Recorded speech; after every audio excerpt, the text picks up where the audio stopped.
Assalamualaikum warahmatullahi wabarakatuh. Halo semuanya, perkenalkan nama saya Dede Rizka Amelia dengan nomor NIM 2324030006. Sekarang saya sedang kuliah di salah satu kampus, yaitu Sekolah Tinggi Ilmu Tarbiyah Azhara, dengan mengambil prodi Pendidikan Agama Islam. Sekarang saya semester 5. Baik, dalam pembuatan video kali ini saya akan membahas tentang alat-alat bersuci, yaitu untuk bahan ajar di kelas 7 MTS. Nah, di sini saya menggunakan model dan metode pembelajaran dengan tatap muka atau pembelajaran langsung. Metodenya metode ceramah. Untuk sarana dan prasarananya, medianya yaitu LCD proyektor atau laptop dan gambar dan juga lain-lain. Bisa juga untuk menampilkan sebuah video-video tentang alat-alat bersuci. Untuk sumber pembelajarannya saya mengambil dari LKPD atau buku teks ya, laman learning ebook dan lain-lain. Sebelum saya membahas tentang alat-alat bersuci di kelas 7 MTS, di sini ada kegiatan pendahuluan terlebih dahulu untuk guru kepada murid-muridnya. Yang pertama yaitu guru membiasakan atau membuka pembelajaran dengan mengucapkan salam. Yang kedua, melakukan pembiasaan berdoa, memeriksa kehadiran, kerapihan pakaian, posisi tempat duduk peserta didik, dan kebersihan kelas. Nah, yang ketiga, guru memberikan motivasi, memberikan pertanyaan pemantik materi yang akan diajarkan. Nah, guru juga harus memotivasi peserta didik untuk tercapainya kompetensi dan karakter yang sesuai dengan profil Pancasila, yaitu bertakwa kepada Tuhan Yang Maha Esa dan berakhlak mulia, bernalar kritis dan kreatif, bergotong royong, serta berkebinekaan yang global. Nah, dalam penyampaian materi ini juga tentang alat-alat bersuci pastinya ada tujuan pembelajarannya juga. Nah, untuk tujuan pembelajarannya yaitu ada tujuan pembelajaran kognitif. Mengenal alat-alat bersuci, guru harus menjelaskan berbagai alat-alat bersuci, air mutlak seperti air hujan, air laut, sungai, sumur, mata air, dan salju, batu, serta benda padat lainnya yang suci dan dapat membersihkan najis seperti tisu atau daun. Nah, untuk yang kedua yaitu tentang afektif atau membiasakan diri berperilaku hidup bersih dan sehat dalam kehidupan sehari-hari. Yang ketiga ada psikomotorik atau siswa dapat mendemonstrasikan tata cara bersuci seperti wudhu, tayamum, mandi wajib dengan menggunakan air dan alat-alat bersuci yang benar. Dalam pembuatan tugas kali ini saya mengambil tema yaitu tentang alat-alat bersuci. Tahukah kalian apa itu yang dinamakan dengan alat-alat bersuci? Mari kita simak. Di dalam PowerPoint yang telah saya siapkan yaitu pengertian bersuci. Apa yang dimaksud dengan pengertian bersuci? Bersuci dalam bahasa Arab disebut dengan istilah toharoh ya. Dari segi bahasa berarti membersihkan diri. Nah, pakaian, tempat, dan benda-benda lain dari najis dan hadas dengan tata cara yang ditentukan oleh syariat. Nah, bersuci menempati kedudukan yang penting dalam ibadah. Setiap orang yang akan mengerjakan sholat dan tawaf diwajibkan terlebih dahulu bertoharoh seperti berwudu, bertayamum, atau mandi. Yang poin pertama bisa dilihat di PowerPoint, bersuci lahiriah ya. Untuk bersuci lahiriah ini yaitu meliputi kegiatan bersuci dari najis dan hadas. Di PowerPoint ini kita akan bahas tentang perbedaan bersuci dan membersihkan. Contohnya itu membersihkan badan, tempat tinggal, dan lingkungan dari segala bentuk kotoran atau najis.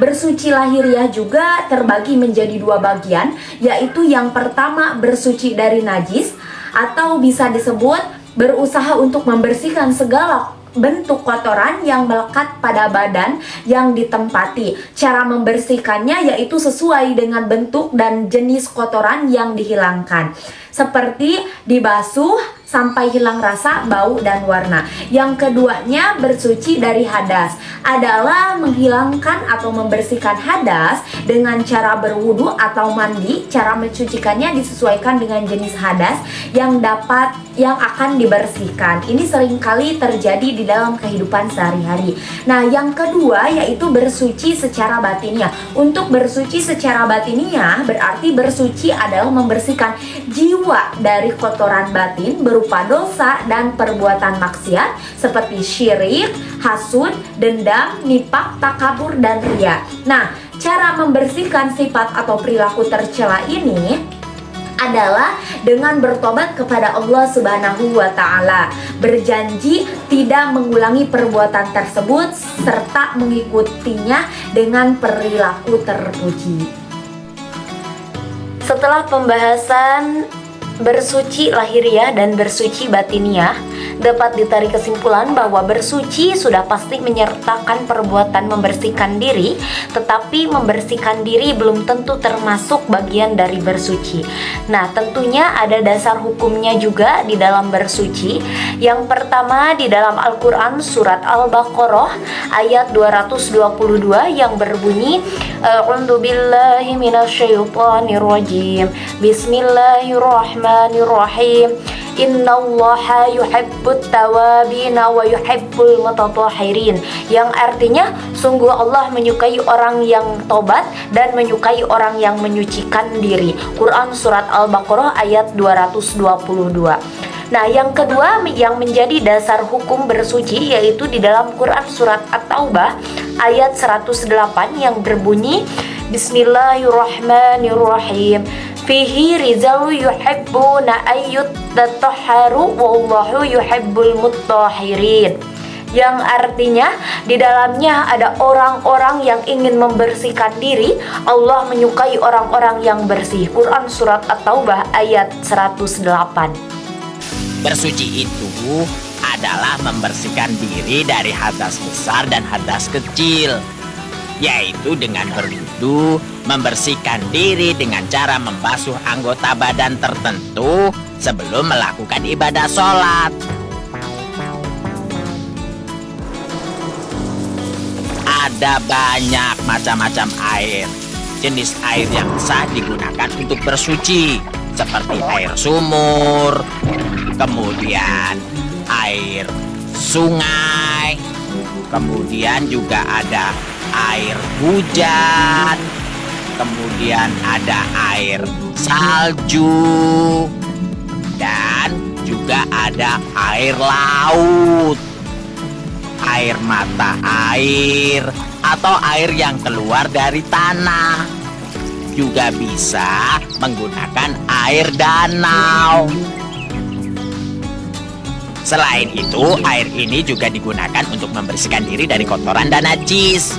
Misalnya badanmu yang bau itu bisa dibersihkan dengan air-air ini. Kamu harus mandi agar kotoran dan kuman yang ada di tubuhmu bisa hilang, ya. Jika bagian tubuhmu ada yang dijilat anjing atau terkena air liur anjing, cara membersihkannya dengan dibasuh air 7 kali. Salah satunya digunakan tanah. Nah, sekarang kamu mengerti kan? Hah? Mengerti tidak? Harus mengerti. Tadi itu air yang digunakan untuk bersuci ya? Memangnya ada yang tidak bisa digunakan? Ada, yaitu apabila air-air tersebut warnanya, baunya, dan rasanya berubah. Misalnya air teh manis, air kopi, atau minuman ringan. Ini contohnya ngaco. Itu mah enak buat diminum. Tapi tidak sah untuk bersuci. Sekarang cepat kamu mandi, biar badanmu tidak bau. Ayo cepat. Sejak itu, Dodo jadi rajin mandi 2 kali sehari, pagi dan sore. Daripada dikejar orang gila lagi. Nah, setelah air ada juga benda-benda padat yang dapat dijadikan alat untuk bersuci. Tentunya yang pertama yaitu ada di bersuci menggunakan batu ya. Untuk menggunakan batu, kita harus mengumpulkan dulu 3 buah batu untuk dijadikan bersuci. Tentunya batu yang digunakan dapat membersihkan dan terhindar dari kotoran dan najis. Terus belum mengering, belum berpindah, tidak bercampur, tidak meluber, batu dalam keadaan tidak basah, batu dalam keadaan suci. Jadi batu yang digunakan tersebut harus dalam keadaan suci, belum terkena kotoran atau najis. Nah, bisa kita lihat juga bahwa ada juga hikmah dalam menggunakan alat-alat bersuci, seperti yang pertama, bersuci dan menjaga kelangsungan hidup manusia.